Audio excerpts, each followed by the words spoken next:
xa xinh nhã lắng nghe lời ai say huyền thoại về nàng hư linh yêu sao xuyên lòng ta. Lên cao nguyên đi ơi, lên cao nguyên chơi vơi, lên cao nguyên vời vợi như gọi mời em tới đắm say tình cao nguyên ngất ngây tình cao nguyên.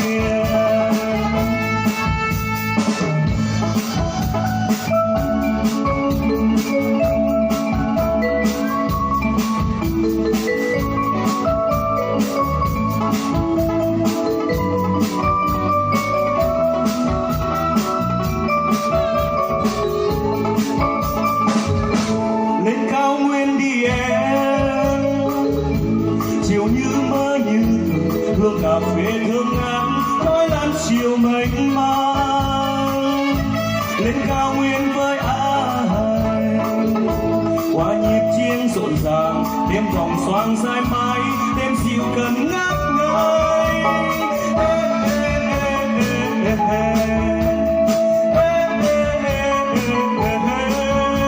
Lên cao nguyên đi em đêm già dài ấm áp lắng nghe lời kể hát chuyện tình đắm xa xinh nhã lắng nghe lời ai say huyền thoại về nàng hư linh cho sao xuyên lòng ta. Lên cao nguyên đi anh, lên cao nguyên chơi vơi, lên cao nguyên vời vợi như gọi mời em tới đắm say tình cao nguyên ngất ngây tình cao nguyên. Lên cao nguyên đi em, lên cao nguyên đi vơi, lên cao nguyên vời vợi như gọi mời em tới đắm say tình cao nguyên ngất ngây tình cao nguyên.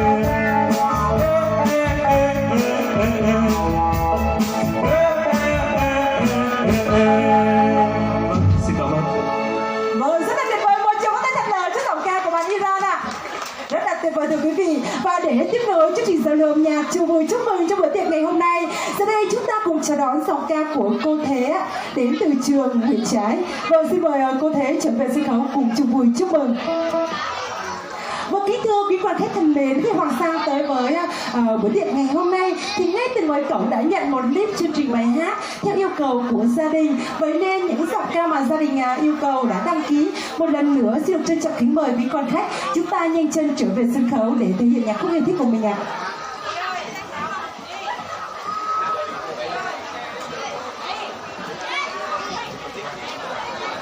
Vâng, là những người đồng nghiệp thân thương đồng hành với gia đình trong thời gian rất là dài, nhưng bây giờ vẫn chưa chọn được nhạc khúc mà mình yêu thích nhất để dành tặng cho gia đình. Và chúng ta sẽ gặp gỡ lại trường Nguyễn Trái sau ít phút nữa. Và tiếp nối chương trình giao lưu âm nhạc, giờ đây xin mời quý vị và các bạn chào đón giọng ca của anh Vinh đến với chúng ta từ Lâm Đồng. Vâng, xin mời anh Vinh trở về sân khấu chung vui chúc mừng.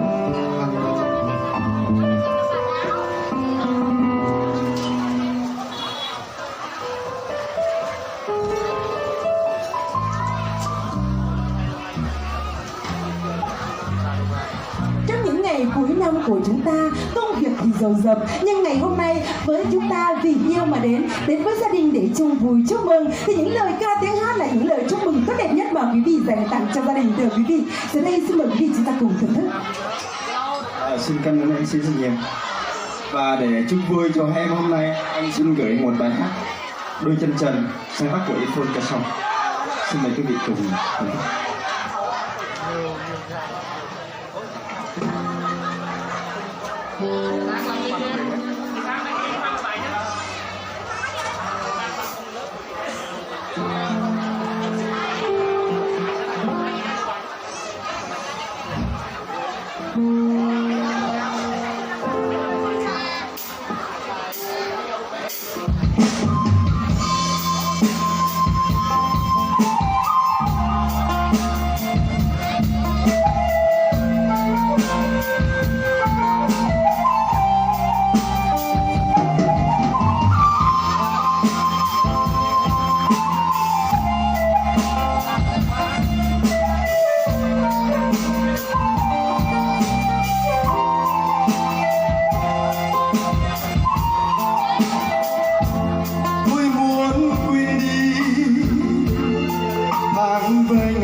quả con xin cho con đỡ đói qua đêm.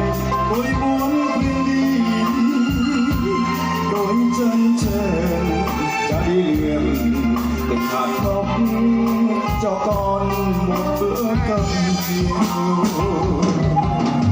Ơi ngày tháng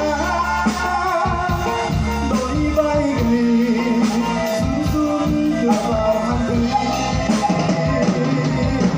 Ôi thời gian hãy quên đi đôi chân không tình cha đi giữa sự hoang vu. Đừng cha thì đôi nắng rơi với tóc vàng vợt trắng xinh cả một thời và cuộc đời tôi trông chờ.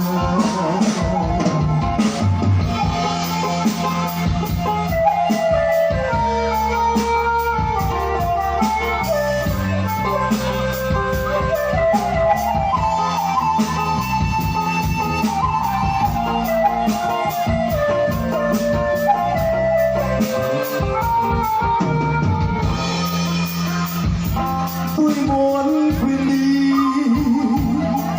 tháng với ngày đã đi lượn qua con rừng cho con đỡ đói qua đêm. Tôi muốn quên đi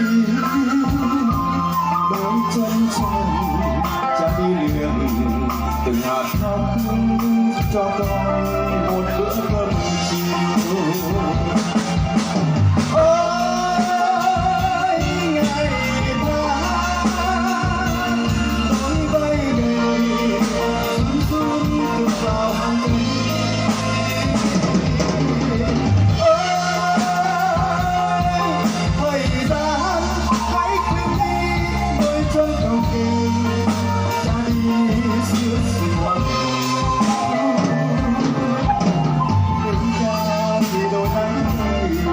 Với tóc vàng từng vầng trăng xuôi cả một đời và cả cuộc đời đôi trông chờ.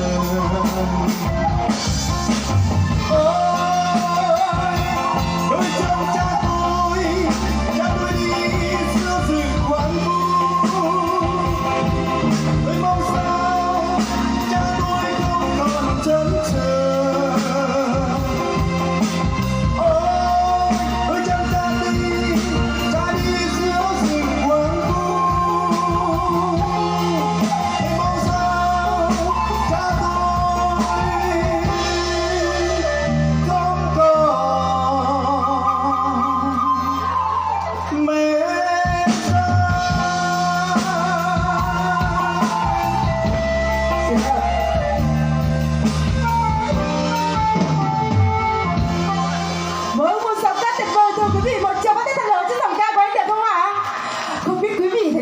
Sao mà nghe các giọng ca của anh mà hát về Tây Nguyên á thì rất là tuyệt vời, rất là thích thưa quý vị, vì chất giọng rất là dày và rất là hay nữa. Và tiếp nối với chương trình giao lưu âm nhạc chung vui trong bữa tiệc ngày hôm nay, giờ đây xin mời quý vị và các bạn chúng ta cùng chào đón giọng ca của cô Hờ La Ren ạ. Và xin mời giọng ca của cô trở về sân khấu để chung vui. Chúc mừng. Hãy subscribe cho kênh Ghiền Mì Gõ để không bỏ lỡ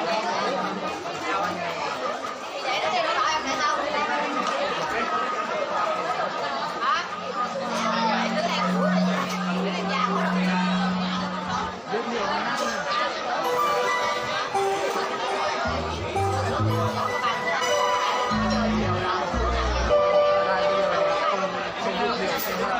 dẫn.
đến với một nhạc khúc vâng rất là trẻ trung và thân thuộc với tuổi trẻ của chúng ta, Ngón Hoa Để Rơi. Xin mời quý vị chúng ta chào đón giọng ca của anh Lâm cùng trở về sân khấu. Chung vui chúc mừng.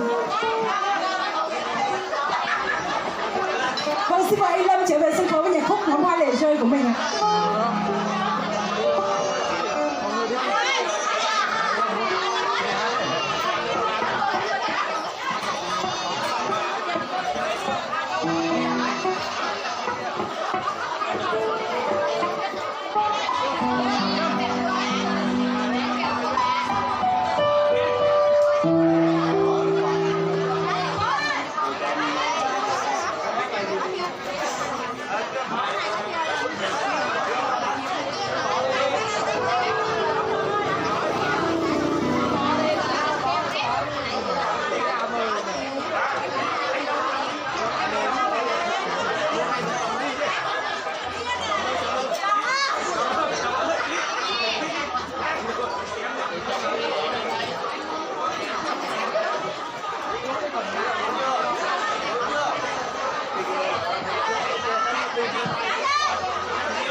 Quyết là không bằng quyền